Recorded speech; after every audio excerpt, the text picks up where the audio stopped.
Originally, the Stargazer was going to be the hero ship of the series. It was going to carry Picard back to the Enterprise D, and it was like, oh my God, that is so brilliant. That is so exciting. However, the thing that I have to point out is there's a good reason dramatically for making it the Titan. You see, it was important in Picard Season 3 that our heroes be in a spot where they had to be running and hiding, because the Titan, it's not a flagship, you know, it's kind of a mid-range starship. And I think that the jeopardy is so much greater, because if you look at the Stargazer, it is a pretty damn muscular ship. You would expect this thing to really maybe kick some ass back at the villain.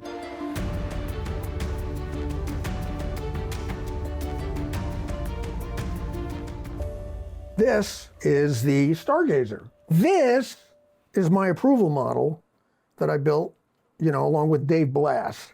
And when Dave said he wanted me to work on ships with John Eves, I almost had a heart attack. So we had this fabled ship that we were going to do a next generation version of. And of course, the thing is that we want to still keep the feel of the original, that it's just that line of ship is moved forward. I mean, after all, the Stargazer really is an outgrowth of the motion picture era.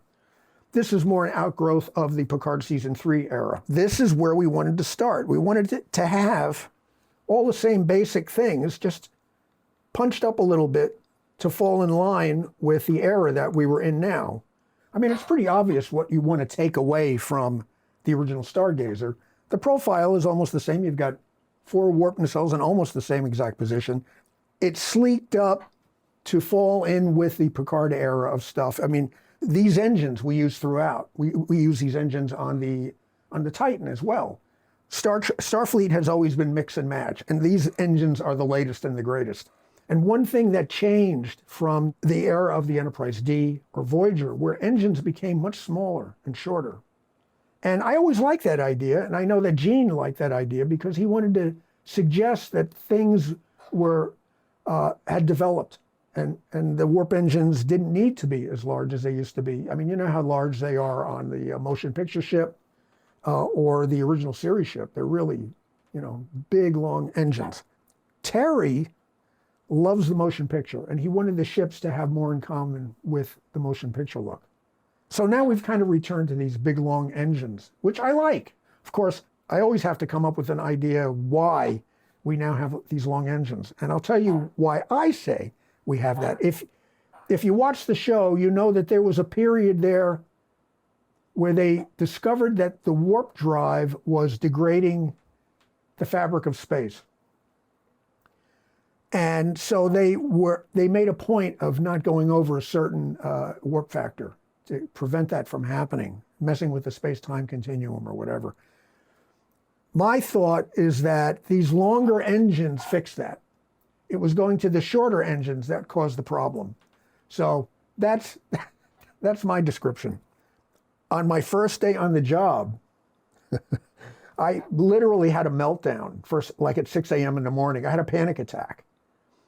Even though I had spent months and I had modeled some sports cars, the idea of doing a Starship was, it was kind of terrifying because one, like I said, it wasn't something I really wanted to do because I didn't want to get nitpicked to pieces by a producer. So I'm having a meltdown, and Dorothy comes in, and I'm telling her that I'm having a panic attack. I can't do it. I can't do it. And Dorothy says, look, you're Doug Drexler. You could bleep that later. Look, you're Doug Drexler. And I was like, it took me so by surprise that she put it that way that I went, yeah. I'm Doug Drexler. I'm Doug Drexler. That's right. And she talked me off the ledge. It was like when she said that, it was kind of like throwing cold water in someone's face or smacking them, you know, like it's one of those thanks I needed that moments. You see the bridge module here. You see these? Those are nacelles. The bridge can separate if they have a catastrophe. It's got warp nacelles that will extend, but it also can take this entire section with it. The whole ship is like super modular. Every piece can come apart. Beaker, you know, I said everything just the way I was supposed to. That's not wrong. God almighty, the producer is such a pain in the ass. So anyway, yeah, I came up with this area behind the bridge where shuttlecraft could land. You've got cargo doors, you've got elevators, and it's right behind the bridge. That's the render of what I call the airway. I mean, because there's a big garage door in the front and the back. You could vent things out. The idea, if there was a big plasma catastrophe, you could open this up and vent all the plasma out. I spent a lot of time figuring out what this plasma accelerator looks like. Also, you'll notice back here that if you know Star Trek the Motion Picture, that's a turbo lift tube back there. That looks like the one that they had in the rec deck. But I spent a lot of time, the idea is that there's 2 warp cores, the plasma comes up, each one of these, it spins the plasma up, accelerates it, and fires it to the nacelles above and the nacelles below. See, I mean, I think that's awesome. I'm so sorry we didn't get a chance. Well, there was really nothing in the script anyway that would make us look at this, but I was just having so much fun I couldn't stop myself. Oh, hey, check it out. See the number on this door? C-57D, that's the ship from Forbidden Planet. Over here it says GNDN, which was a joke from the original series, which means goes nowhere, does nothing. Oh, 47, which all true Star Treks have 47 somewhere, and GR is just Gene Roddenberry. These are symmetrical warp field governors. If you heard me talk about the NX, that's what we had there. I did a lot of rub-down decals for the physical models back on, Deep Space Nine. Mike had a sheet of graphics that he used to make rub-down decals from, and I used them all over these ships.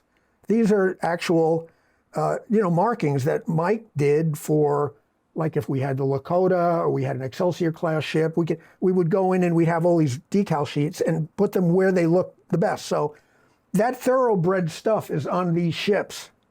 No baloney here. Reaction control thrusters, transporter emitters, warp core egress. I mean, look, there they are.